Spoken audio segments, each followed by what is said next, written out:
सर्वसुगन्धसुलेपितलिङ्गं बुद्धिविवर्धनकारणलिङ्गं सिद्धसुरासुरवन्दितलिङ्गं तत्प्रणमामि सदाशिवलिङ्गं कनकमहामणिभूषितलिङ्गं मणिपतिवेष्टितशोभितलिङ्गम्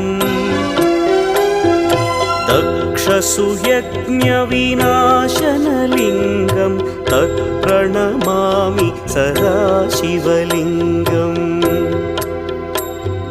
कुङ्कुमचन्दनलेपितलिङ्गं पङ्कजहार सुशोभितलिङ्गम् सञ्चितपापविनाशनलिङ्गं तत्प्रणमामि सदा